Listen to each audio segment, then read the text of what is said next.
Hello students, how are you? Welcome to Road to Success, and this is our third video of Principle of Economics Chapter 3 Interdependence and Gains from Trade।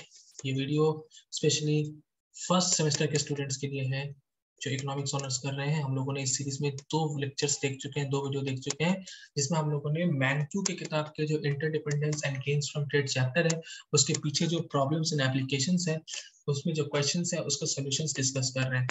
ये third video है, इसमें मैं question 5 और question 6 के साथ आया हूँ। इसमें भी कुछ क्वेश्चंस को डिस्कस करेंगे जो सेम कॉन्सेप्ट पे है। और मैं बता दूं आप लोगों को कि 6th एडिशन की किताब मैं ले रहा हूँ, 6th एडिशन की किताब फॉलो कर रहा हूँ। अगर आपके पास लेटेस्ट एडिशन है तो आप उसके साथ भी फॉलो कर सकते हैं। क्वेश्चन की नंबरिंग में थोड़ा फर्क होगा, लेकिन क्वेश्चन जो है वो सेम रहेगा, एग्जैक्टली हूबहू सेम क्वेश्चन आपको मिलेगा। ओके, तो चलिए स्टार्ट करते हैं इस वीडियो को। सो क्वेश्चन नंबर 5 क्या बोल रहा है कि England and Scotland both produces scones and sweaters. दोनों ही कंट्री दोनों ही चीज प्रोड्यूस कर रही है। Suppose that an English worker can produce 50 scones per hour. तो अब इंग्लैंड का जो वर्कर है ना वो एक घंटे में 50 स्कोन्स तैयार कर सकता है और एक घंटे में एक स्वेटर तैयार कर सकता है। ये इंग्लैंड की पोटेंशियल है। और वहीं स्कॉटिश का जो वर्कर है ना, जो स्कॉटलैंड का वर्कर है, वो एक घंटे में 40 ही स्कोन तैयार कर सकता है, यानी कम, और एक घंटे में 2 स्वेटर तैयार कर सकता है। तो फटाफट एक टेबल बना लेते हैं। इंग्लैंड, स्कॉटलैंड, स्कोन्स और इधर स्वेटर। अब हमें पता है ये सब 1 आवर की बात हो रही है, यानी कि यूनिट सेम है। जो भी प्रोडक्शन हो रहा है 1 आवर्स में हो रहा है, यानी कि हमें कोई तरह का चेंज करने की जरूरत नहीं, सेम टू सेम हम यहाँ पे लिख सकते हैं। ठीक है, तो इंग्लैंड एक घंटे में 50 स्कोन बनाता है और स्कॉटलैंड सिर्फ 40 बनाता है। इंग्लैंड एक घंटे में एक स्वेटर बनाता है और स्कॉटलैंड जो वो 2 बनाता है। ठीक है, अब जब हम लोग ये देखेंगे ना तो अभी तक आप लोग को प्रैक्टिस हो चुका होगा, आप लोग देख के बता सकते हो एब्सोल्यूट एडवांटेज किसका है किसमें। ठीक है, तो पहला क्वेश्चन ये, which country has the absolute advantage in production of each good. तो हमने बार बार डिस्कस किया एब्सोल्यूट एडवांटेज उस गुड में होता है जिसमें कम इनपुट में हम बना लें, राइट, कम इनपुट में बना लें। यानी कि एक घंटे में सब बना रहे हैं तो एक घंटे में जो ज्यादा बनाएगा, है ना, एक घंटे में जो ज्यादा बनाएगा उसका एब्सोल्यूट एडवांटेज को, कम इनपुट यानी कि ज्यादा आउटपुट, राइट।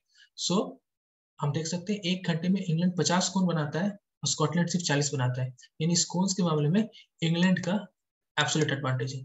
सो इंग्लैंड का एब्सोल्यूट एडवांटेज है स्कोन्स पे। ठीक है, और स्वेटर में किसका एब्सोल्यूट एडवांटेज है, तो एक घंटे में इंग्लैंड एक स्वेटर बनाता है पर स्कॉटलैंड 2 बना देता है, तो स्कॉटलैंड का एब्सोल्यूट एडवांटेज है स्वेटर पे। इस पर तो ज्यादा डिस्कशन की बात ही नहीं है, आगे बढ़ते हैं। Which country has the comparative advantage? अब comparative advantage के लिए हमें चाहिए opportunity cost, तो opportunity cost का टेबल बना लेते हैं। कैसे बनाएंगे टेबल, इंग्लैंड, स्कॉटलैंड, स्कोन्स, स्वेटर। हमने बार बार डिस्कस किया है जब हम अपॉर्चुनिटी कॉस्ट बना रहे हैं, जिस कमोडिटी का अपॉर्चुनिटी कॉस्ट निकाल रहे हैं उस कमोडिटी को हमें रखना है नीचे डिनोमिनेटर में, और उसके अलावा जो दूसरी कमोडिटी है उसे रखना है हमें ऊपर यानी कि न्यूमरेटर में। तो इंग्लैंड के लिए स्कोन्स का कमोडिटी, स्कोन्स का अपॉर्चुनिटी कॉस्ट अगर चाहिए तो 50 को हम रखेंगे नीचे और 1 यानी स्वेटर को हम रखेंगे ऊपर। सो 1/50, ओके 50। और स्वेटर का कितना होगा, तो अगर इंग्लैंड के लिए स्कोन्स का अपॉर्चुनिटी कॉस्ट 1/50 है तो स्वेटर का हो जाएगा 50। सिमिलरली स्कॉटलैंड के लिए स्कोन्स का होगा तो स्कोन्स को हम रखेंगे नीचे और स्वेटर को रखेंगे ऊपर। तो 2/40, 2/40 यानी कि 1/20, ओके। और स्वेटर का कितना हो जाएगा, जस्ट इसका अपोजिट यानी कि 20। तो इंग्लैंड के लिए अपॉर्चुनिटी कॉस्ट 1/50 है स्कोन्स का और 50 है स्वेटर का, और स्कॉटलैंड के लिए अपॉर्चुनिटी कॉस्ट 1/20 है स्कोन्स का और 20 है स्वेटर का। तो हमारा सवाल क्या था, which country has comparative advantage in which good.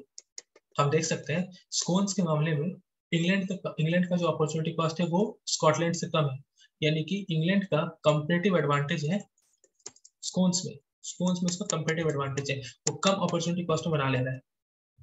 लेकिन स्वेटर के केस में स्कॉटलैंड का अपॉर्चुनिटी कॉस्ट कम है, यानी कि उसका कंपैरेटिव एडवांटेज स्वेटर में स्कॉटलैंड का, स्कॉटलैंड कम अपॉर्चुनिटी कॉस्ट में स्वेटर बना सकता है, तो स्कॉटलैंड का कंपैरेटिव एडवांटेज स्वेटर में, यानी कि इसमें जिस कंट्री का एब्सोल्यूट एडवांटेज जिसमें कंपैरेटिव एडवांटेज भी उसी में है।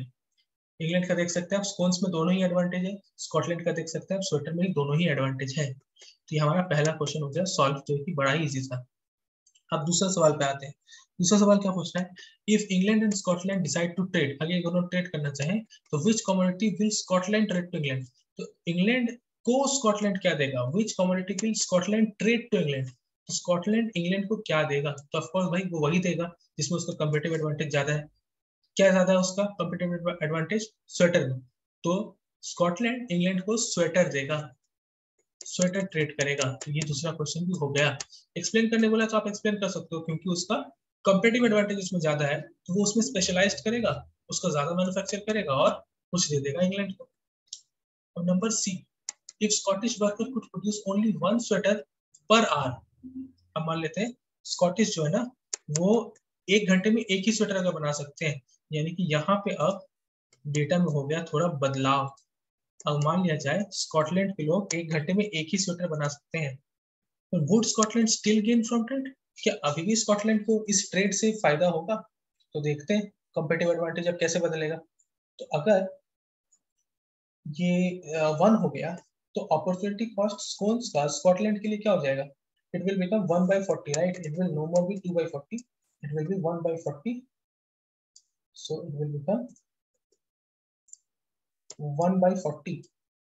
और opportunity cost for sweater Scotland का कितना हो जाएगा, 20 की जगह हो जाएगा 40, 20 की जगह हो जाएगा 40। अब देखते हैं कंपेटिटिव एडवांटेज किसका है। तो आप देख सकते हैं अभी भी इंग्लैंड का अपॉर्चुनिटी कॉस्ट स्कोन्स में स्कॉटलैंड से कम है, यानी कि अभी भी इंग्लैंड के पास कंपेटिटिव एडवांटेज है स्कोन्स में, और अभी भी स्कॉटलैंड का अपॉर्चुनिटी कॉस्ट स्वेटर के केस में इंग्लैंड से कम है, यानी कि स्कॉटलैंड के पास अभी भी स्वेटर का कंपेटिटिव एडवांटेज है। तो भले ही यहाँ पे वैल्यू चेंज हुआ, 2 स्वेटर पर आवर से 1 स्वेटर पर आवर हो गया, पर अपॉर्चुनिटी कॉस्ट अभी भी चेंज नहीं हुआ है, यानी कि कंपेटिटिव एडवांटेज अभी भी सेम है। तो क्वेश्चन क्या था, would Scotland still gain from trade, of course Scotland को अभी भी फायदा है ट्रेड करने से। स्कॉटलैंड अभी भी चाहेगा कि वो जो स्वेटर है ना वो दे इंग्लैंड को, क्योंकि उसका अभी भी उसमें स्पेशलाइजेशन है, उसका उसके कंपेटिटिव एडवांटेज है, बदले में उन लोगों से स्कोन ले। Would England still gain from trade, of course England को भी फायदा होगा, क्योंकि इंग्लैंड के पास तो अभी भी स्कोन्स में कंपेटिटिव एडवांटेज ज्यादा है, वो तो अभी भी दे सकता है उसको, तो दोनों को फायदा होगा। तो आई होप ये बात आपको समझ में आ गई होगी, और इसे आपको वर्बली एक्सप्लेन करना होगा, ठीक है, हो जाएगा। चलते हैं अगले सवाल की तरफ। ये हमारा नेक्स्ट क्वेश्चन है, इसमें क्या बोल रहा है, इसमें एक टेबल आप देख सकते हैं खतरनाक सा, और कुछ क्वेश्चन यहाँ पे है। क्या बोल रहा है, the following table describes the production possibilities of 2 cities in the country of Beswelia. तो बेसवेलिया के नामक कंट्री में 2 शहर है, और उस शहर में प्रोडक्शन पॉसिबिलिटी का यहाँ पे जिक्र किया गया।